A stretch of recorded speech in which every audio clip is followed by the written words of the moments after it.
دنیا میں 57 اسلامی ممالک ہیں، لیکن سوال یہ ہے کہ امریکہ اور اسرائیل سب کو چھوڑ کر صرف ایران کے پیچھے کیوں پڑے ہیں؟ اس کو سمجھنے کے لیے ہمیں واپس جانا ہوگا دوسری عالمی جنگ کے زمانے میں۔ اس جنگ میں ہر ملک کے پاس صرف دو آپشن تھے، یا تو وہ برطانوی سلطنت کا ساتھ دے یا ہٹلر کے ساتھ کھڑا ہو۔ زیادہ تر ممالک نے برطانیہ کا ساتھ دیا، مگر ایران کے بادشاہ نے برطانیہ کو چھوڑ کر ہٹلر سے ہاتھ ملا لیا۔ یہ بات برطانیہ کو بالکل پسند نہ آئی، چنانچہ برطانوی فوج نے ایران پر ہر طرف سے حملہ کر دیا۔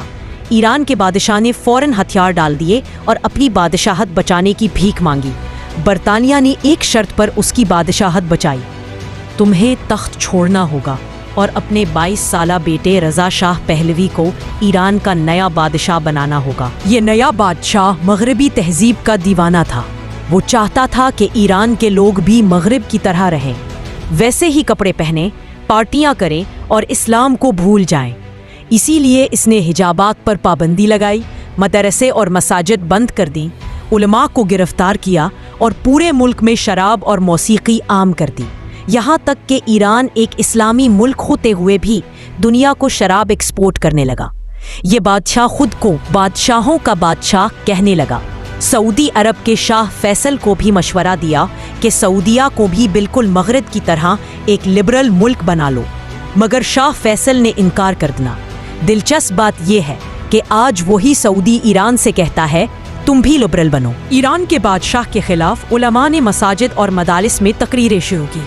سب سے نمایاں نام تھا آیت اللہ خمینی۔ جب خمینی کی آواز طاقتور ہونے لگی تو بادشاہ نے اسے گرفتار کر کے ایران سے نکال دیا۔ خمینی عراق میں جا کر بیٹھ گئے اور اپنی تقریریں کیسٹس پر ریکارڈ کر کے خفیہ طور پر ایران بھیجنے لگے۔ لوگ ان کی باتوں سے اتنے متاثر ہوئے کہ بادشاہ کے بجائے خمینی کو اپنا اصل رہنما ماننے لگے۔ لیکن بادشاہ کے پاس طاقتور فوج اور امریکہ کی سپورٹ تھی۔ پھر بھی جب اس نے دنیا کی سب سے بڑی اور مہنگی پارٹی پارسین ایمپائر کو زندہ کرنے کے نام پر صحرا میں منعقد کی تو عوام بھوکی پیاسی رہی اور بادشاہ سونے کی پلیٹوں میں کھانے کھاتا رہا۔ یہی موقع تھا جب عوام خمینی کی طرف لپکنے لگے۔ آخر کار امریکہ اور یورپ کے لیڈرز نے صاف کہہ دیا، اب تمہیں کوئی نہیں بچا سکتا۔ بادشاہ ملک چھوڑ کر بھاگ گیا۔ خمینی 14 سال جلاوطنی کے بعد واپس ایران آئے اور 70 لاکھ لوگوں نے ان کا استقبال کیا۔ یہ دنیا کی تاریخ کا سب سے بڑا اجتماع تھا۔ یہیں سے ایران میں امریکہ مرد آباد، اسرائیل مرد آباد کے نعرے لگنے لگے۔ ایرانی عوام نے امریکہ کے سفارتکاروں کو یرغمال بنا لیا۔ یہ وہ لمحہ تھا جہاں سے ایران اور امریکہ کی کھلی دشمنی شروع ہوئی۔ پھر عراق کے صدام حسین نے امریکہ اور عرب بادشاہوں کے کہنے پر ایران پر حملہ کیا۔ 8 سال کی خونریز جنگ ہوئی۔ دنیا کی سپورٹ کے باوجود صدام خمینی کو نہیں ہٹا سکا۔ جنگ کے کچھ عرصے بعد خمینی دنیا سے رخصت ہو گئے۔ ان کا جنازہ دنیا کی تاریخ کا سب سے بڑا جنازہ تھا، جس میں 1 کروڑ لوگ شریک ہوئے۔ خمینی کے بعد ان کے شاگرد آیت اللہ خامنائی سپریم لیڈر بنے۔ ایران کو احساس ہوا کہ جب تک ان کے پاس ایٹم بم نہیں ہوگا، امریکہ اور اسرائیل سکون سے نہیں بیٹھیں گے۔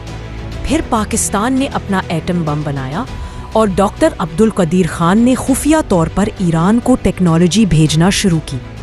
ایران نے تیزی سے نیوکلیئر پلانٹس بنائے۔ امریکہ کو خبر ملی تو پوری دنیا میں شور مچا دیا کہ ایران ایٹم بم بنا رہا ہے۔ صدر جارج بش نے ایران کو ایکسس آف ایول کہہ کر نشانہ بنایا۔ امریکہ نے پہلے افغانستان اور عراق پر حملہ کیا۔